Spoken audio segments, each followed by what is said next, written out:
O telemóvel vibrou na mesa da cozinha com tanta força que Tomás quase derrubou o café. Era uma mensagem de número desconhecido, mas o texto fez o seu coração parar. Sou eu, Rafa. Voltei a Portugal. Podemos falar.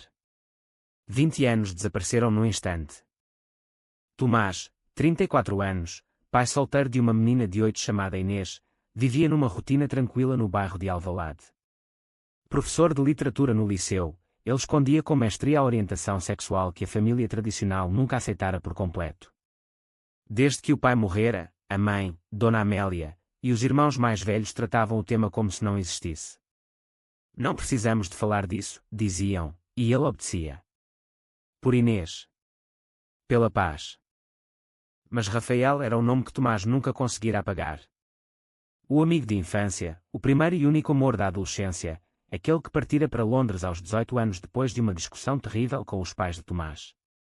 Se continuarem amigos assim, vais acabar como ele, ouviu o pai gritar na noite em que Rafael foi embora. No dia seguinte, o rapaz desaparecera sem deixar rasto. Tomás respondeu com dedos trêmulos: onde estás? A resposta chegou imediatamente, no mirador da Senhora do Monte. Sozinho. Esperando por ti. Ele olhou para o relógio. Inês estava na aula de balé até às 6. Tinha tempo. Vestiu o casaco, pegou nas chaves e saiu sem pensar duas vezes, o coração batendo como se fosse explodir dentro do peito. O mirador estava quase vazio naquela tarde fria de dezembro. Rafael encontrava-se encostado à grade, mais alto, mais magro, o cabelo escuro agora curto e grisalho nas têmporas. Quando virou o rosto, Tomás sentiu as pernas fraquearem.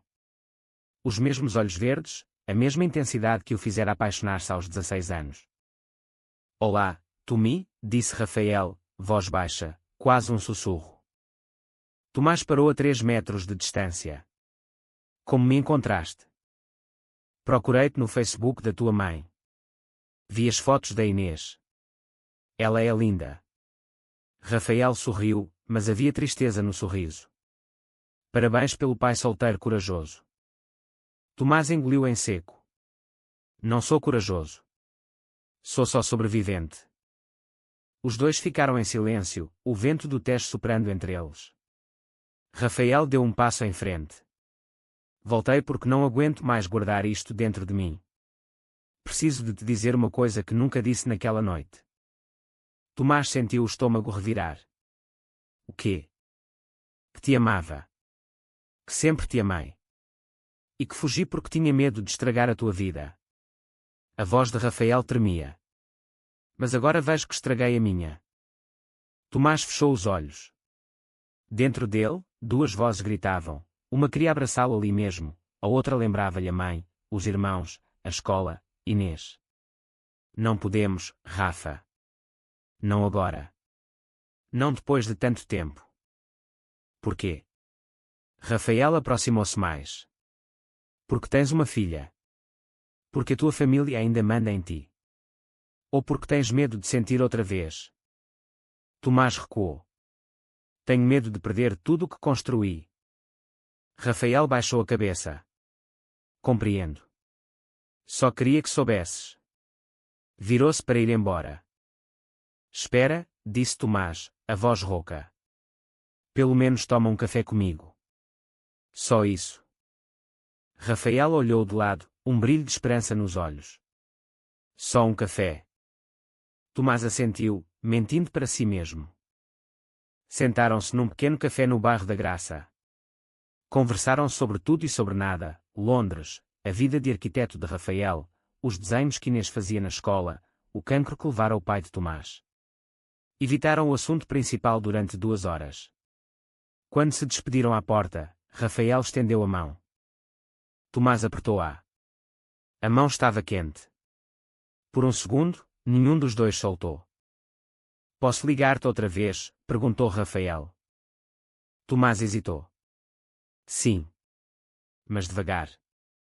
Naquela noite, ao deitar Inês, Tomás sentiu-se culpado. A filha perguntou por que ele estava tão calado. Nada, meu amor. Só pensei num amigo antigo. Inês sorriu. Amigos antigos são os melhores. Tomás beijou-lhe a testa, mas dentro dele a tempestade começava. Nos dias seguintes, as mensagens trocadas entre os dois tornaram-se diárias. Rafael contava histórias de Londres, Tomás enviava fotos de Inês no parque. Aos poucos, as conversas aprofundaram-se. Rafael confessou que nunca tivera uma relação longa. Tomás admitiu que, depois de tornar-se pai através de adoção como homem solteiro, desistira de namorar. Uma semana depois, Rafael convidou-o para jantar em casa dele, num apartamento alugado em Alfama. Só jantar. Prometo. Tomás aceitou, dizendo à mãe que ia a uma reunião de professores. O apartamento era pequeno mas acolhedor, com vista para o rio. Rafael cozinhou bacalhau à Brás como nos velhos tempos. Riram de memórias da escola, de quando fugiam às aulas para ir ao Miradouro. Depois do jantar, sentaram-se no sofá. Sabes o que mais senti falta? Perguntou Rafael, voz baixa. Do teu riso. Ninguém ri como tu. Tomás sentiu o rosto corar. Para, Rafa. Porquê? Não posso dizer a verdade. Porque me faz lembrar quem eu era antes de ter medo de tudo.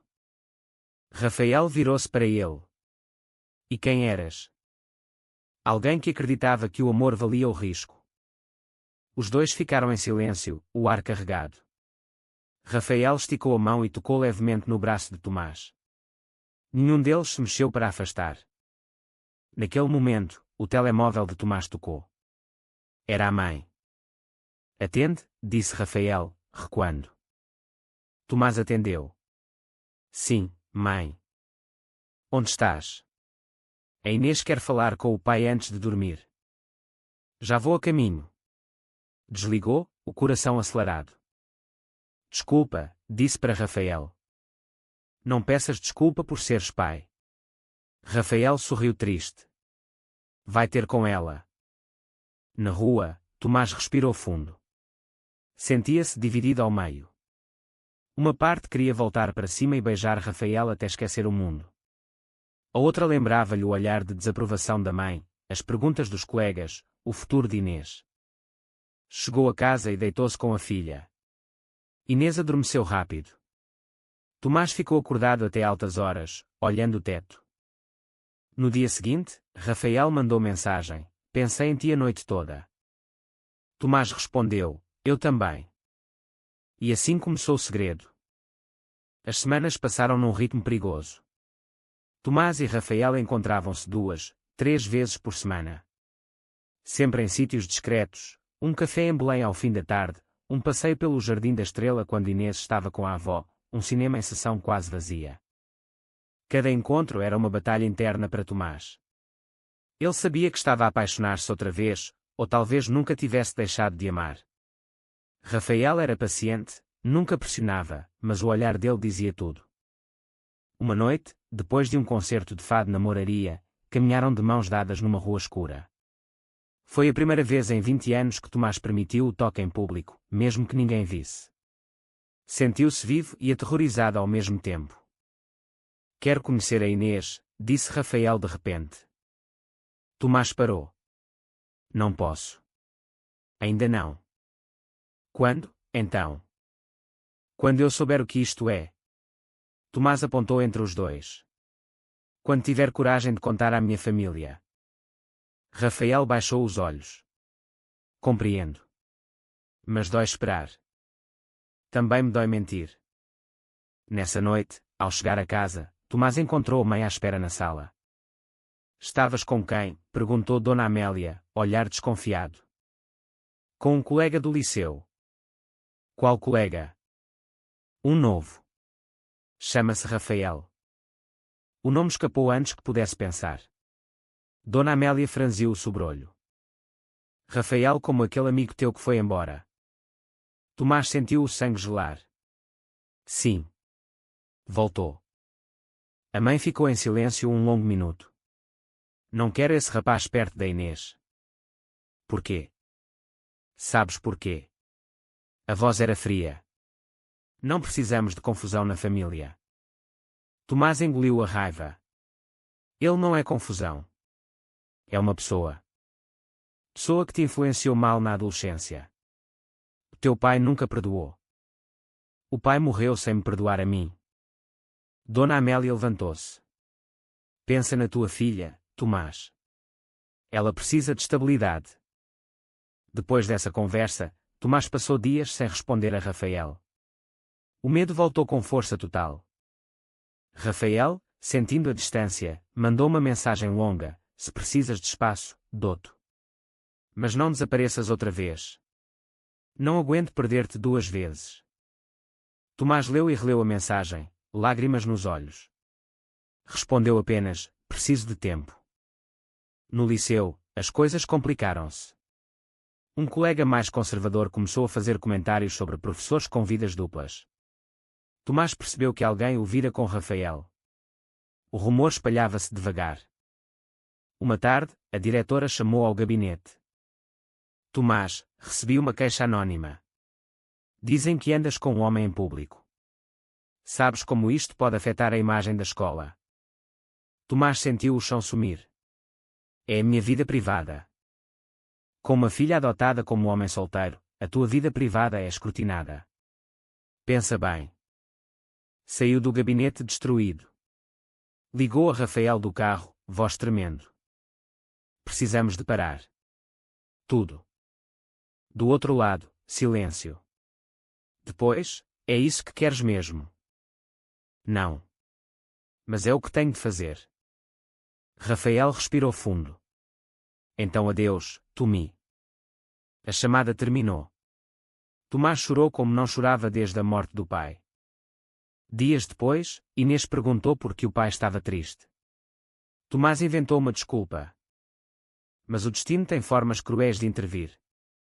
Uma semana mais tarde, Inês chegou da escola com um desenho, ela, o pai e um homem alto de cabelo escuro, todos de mãos dadas. Quem é este? Perguntou Tomás, coração disparado. Um amigo teu que vi numa foto no teu telemóvel. É bonito. Pode vir cá a casa. Tomás olhou o desenho. A inocência da filha partiu-lhe o coração.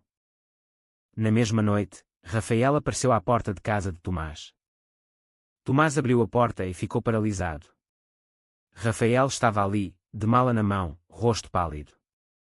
Não vim discutir, disse Rafael logo. Vim dizer-te uma coisa cara a cara. Inês está a dormir. Fala baixo. Entraram na sala.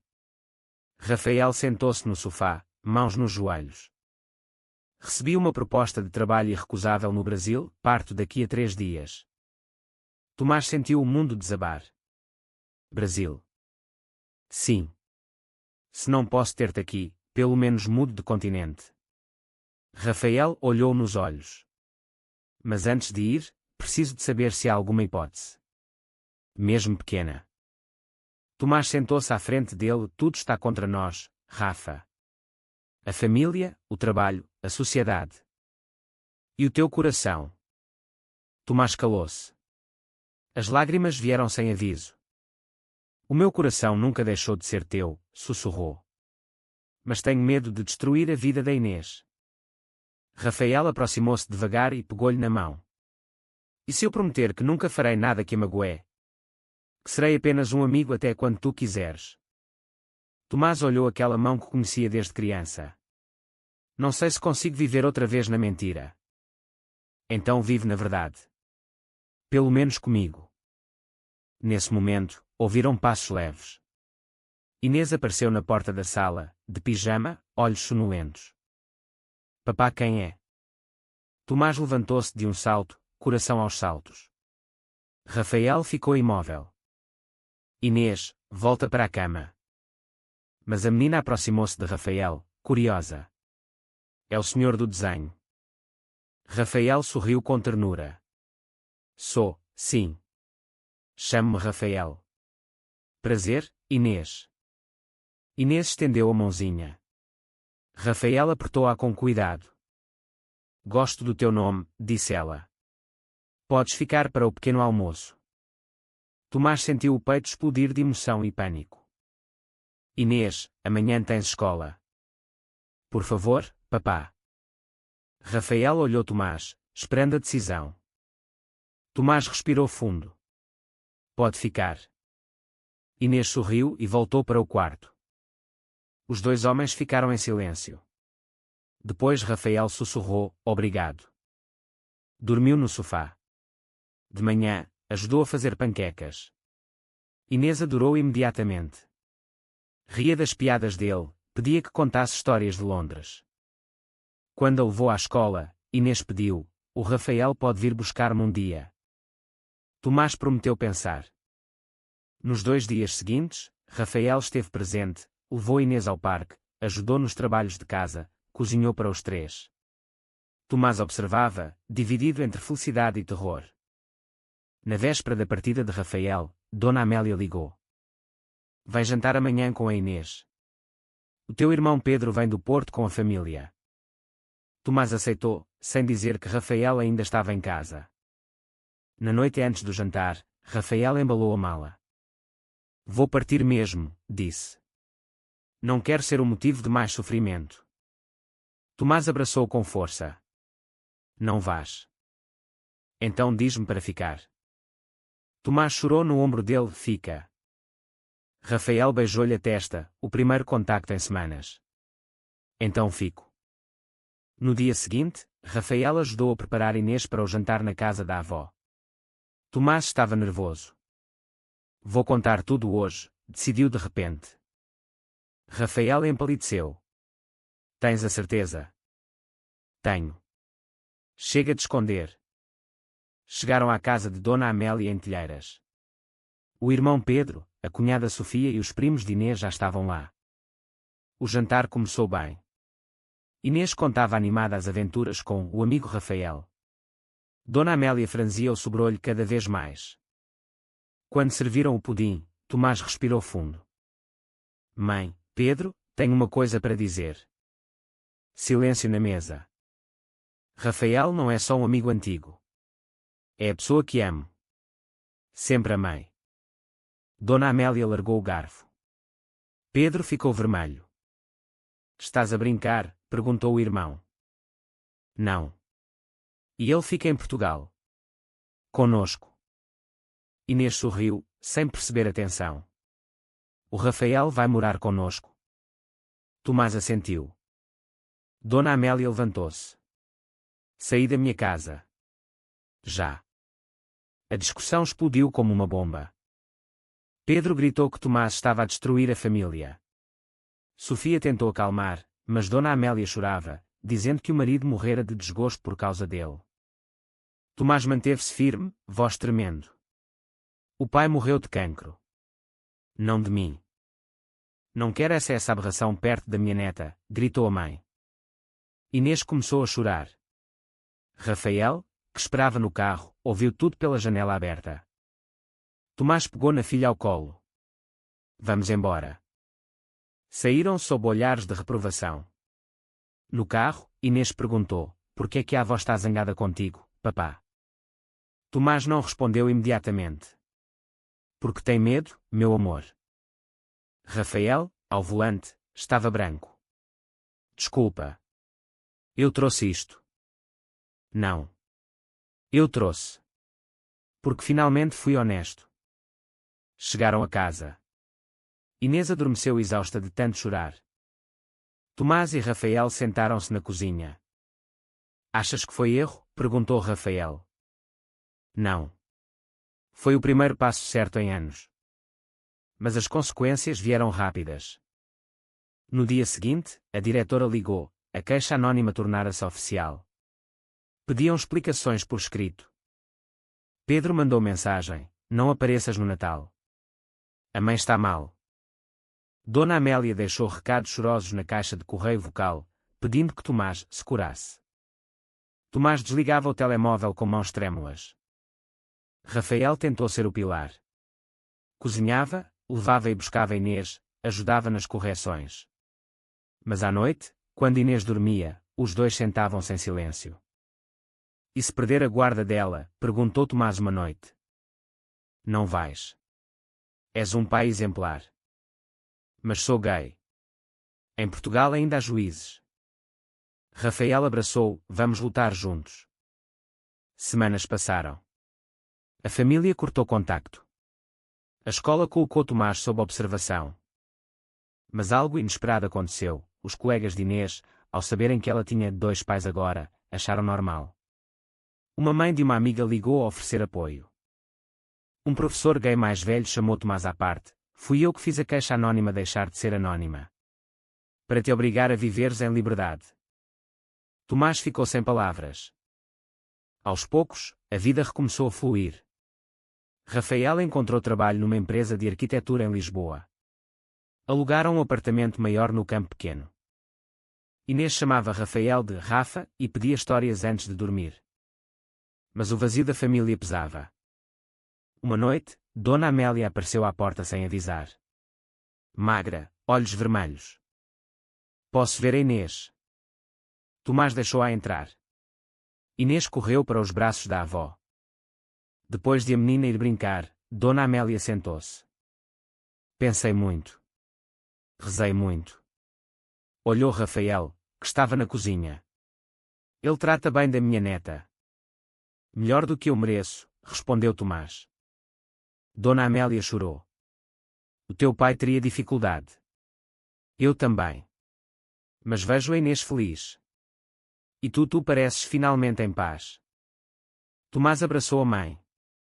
Pela primeira vez em anos. A reconciliação foi lenta. Dona Amélia começou por visitas curtas. Pedro resistiu mais tempo. No Natal, Tomás e Rafael organizaram ceia em casa nova. Inês insistiu que a avó viesse. Dona Amélia apareceu com um prato de rabanadas. Pedro não veio. Mas em março, no aniversário de Inês, Pedro apareceu inesperadamente com os filhos. Sentou-se ao lado de Rafael durante o bolo. Desculpa, disse baixo. Fui injusto. Rafael assentiu. Compreendo. Eu também teria medo se fosse pai. Os 2 homens apertaram a mão. Um começo. A vida estabilizou-se. Tomás e Rafael tornaram-se um casal assumido no bairro, na escola, entre amigos. Inês crescia com 2 pais que a amavam loucamente. Mas o passado ainda guardava uma surpresa. Uma tarde, Rafael recebeu uma carta de Londres. Era do advogado de uma tia que falecera. Deixara-lhe uma casa pequena em Sintra. Podemos passar fins de semana lá, sugeriu Rafael. Foram os 3 no primeiro fim de semana de primavera.